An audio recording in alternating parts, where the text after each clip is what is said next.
2023 और 24 के लिए मेरठ बार एसोसिएशन में चुनावी दौर चल रहा है। सभी प्रत्याशी चुनावी कार्यों में व्यस्त हैं। कोई चुनावी सभा को संबोधित कर रहा है तो कोई मतदाताओं को रिझाने में। सभी पैनल अपनी अपनी जीत का दावा कर रहे हैं। मेरठ बार एसोसिएशन के अध्यक्ष पद के उम्मीदवार एडवोकेट सतीश कुमार शर्मा और महामंत्री पद के उम्मीदवार एडवोकेट परवेज आलम ने भी अपनी जीत का दावा किया है। उन्होंने वकीलों की समस्याओं के बारे में हमें अवगत कराया और कहा कि अगर वो जीतते हैं तो वकीलों की समस्याओं का निदान होगा। मेरठ बार एसोसिएशन के चुनावों का दौर का आगाज हो चुका है। मेरे साथ इस समय अध्यक्ष और महामंत्री पद के उम्मीदवार दोनों ही मौजूद हैं। तो पहले हम अध्यक्ष जी से जान लेते हैं कि चुनाव किस तरीके से देख रहे हैं और वकीलों का जो निस्तारण, जो परेशानियां हैं, वो किस तरीके से निस्तारण किया जाएगा। मैं सतीश शर्मा अध्यक्ष पद का प्रत्याशी हूँ। मेरठ बार एसोसिएशन पश्चिमी उत्तर प्रदेश ही अपितु मेरठ बार एसोसिएशन मेरठ में ही नहीं अपितु हिंदुस्तान में एक प्रसिद्ध संस्था है। इसने जाने माने अधिवक्ता दिए हैं, चाहे वो जस्टिस बेग के रूप में हो, चाहे कुंवर महमूद अली खान जो गवर्नर रहे दो प्रांत के, जस्टिस NN मित्तल साहब जो यहाँ से ही DGC पद से सीधे एलिवेशन हुआ एकमात्र अधिकारी हैं। तो इस बार के मान सम्मान, अपने अधिवक्ताओं के वेलफेयर आदि जो परेशानी है, जो बार और बेंच की समस्याएं हैं, उन सबको दूर करने के लिए अगर हमें मौका मिलता है तो हम साथियों के लिए उन सभी समस्याओं के साथ साथ हाईकोर्ट बेंच के लिए भी हम प्रयास रहेंगे। और जितने भी और जो कुछ बेंचेज हैं हमारे जो यहाँ है नहीं, इलाहाबाद और लखनऊ जाना पड़ता है, उनकी बेंचेज भी चाहे वो एजुकेशन के रूप में हो, चाहे कंज्यूमर फोरम के रूप में, यहाँ लाने के लिए अगर कोई मौका मिलता है तो हम पूरी अपने साथियों का सहयोग लेकर के, अपने MP MLAs का साथ लेकर के, समाज का साथ लेकर उसको लाने का भरकस प्रयास करेंगे ताकि हम अधिवक्ताओं का मान सम्मान को बढ़ा सकें। धन्यवाद। मेरे साथ महामंत्री जी मौजूद हैं जो इसमें पद के उम्मीदवार हैं।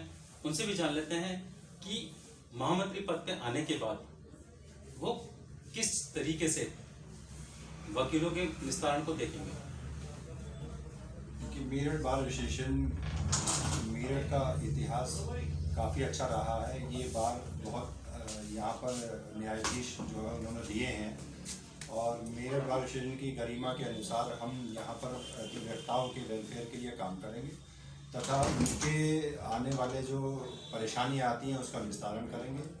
मेरठ बार एसोसिएशन में SCC ऑनलाइन की एक वो है विधि का जो वो होगा, उसका प्रिस्क्रिप्शन का संचालन शुरू कराएंगे और मेरठ बार एसोसिएशन के हॉल में वहाँ पर एक परमानेंट जो बच्चे तैयारी करते हैं जुडिशरी की, उसकी एक नियमित क्लास के टीचर की व्यवस्था करेंगे ताकि वो परमानेंट वहाँ पर जो बच्चे इधर उधर कोचिंग लेते फिरते हैं तो वो इस स्तर से हो सके। अधिवक्ताओं के वेलफेयर के लिए काम करेंगे। जो अधिवक्ताओं की मृत्यु हो जाती है उनको जो अभी तक बार एसोसिएशन या बार काउंसिल की तरफ से जो सहायता राशि मिलती है उसमें इजाफा करेंगे और अच्छी बार होगी, अच्छे अधिवक्ता होंगे तो अच्छे न्यायाधीश आएंगे और अच्छे न्यायाधीश होंगे और अच्छी बार होगी तो लोगों को इंसाफ मिल सकेगा। उसके लिए हम प्रयास करेंगे।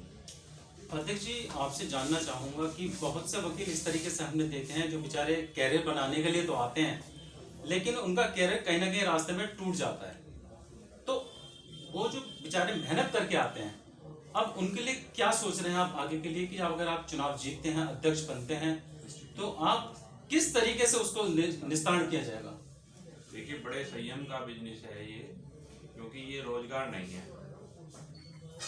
आप चूंकि बिना रोजगार के काम नहीं चल सकता। हम एक स्थायी फंड का कि मिनिमम वेतन जैसे है तो हमारे अधिवक्ताओं को एक मुश्त, नए बच्चों को एक मुश्त राशि जैसी बार काउंसिल ने जो सोची है उसको क्रियान्वयन कराने का प्रयास करेंगे अपने माध्यम से और अपने साथी जो सीनियर्स हैं उनके सहयोग से एक फंड का स्थापना करने की कोशिश करेंगे। मेरे साथ जो परवेज आलम साहब हैं वो पार्षद भी रहे हैं। आवाम की समस्या और वकीलों की समस्या में क्या अंतर देखते हैं वो? देखिए, आवाम की समस्या तो एक उनके रोज़मर्रा के काम से संबंधित होती है, लेकिन अधिवक्ताओं की समस्या जो होती है वो इससे संबंधित होती है कि उनका जो न्यायिक कार्य है जो वो अपना करते हैं, चैम्बरों में आना, वहाँ व्यवस्था ठीक होना, समय से वो न्यायालय में पहुँच सके, समय से न्यायालय में सुनवाई हो सके, उसके उनके न्यायिक कार्य करने में जितनी भी परेशानियां आती हैं या उनकी अपनी दैनिक जीवन में उनकी परेशानियां आती हैं, तो उसमें एसोसिएशन जो है उनके साथ उनके पदाधिकारी हर संभव प्रयास करते हैं उनकी समस्याओं का निस्तारण करने के लिए। तो न्यूज़ हेडलाइंस भी चाहेगा, आपको शुभकामना देता है कि आप लोग विजयी हों और जीत कर आप मेरठ बार एसोसिएशन पे काम करें। कैमरा पर्सन पंकज शर्मा के साथ आरिफ खान, न्यूज़ हेडलाइंस, मेरठ।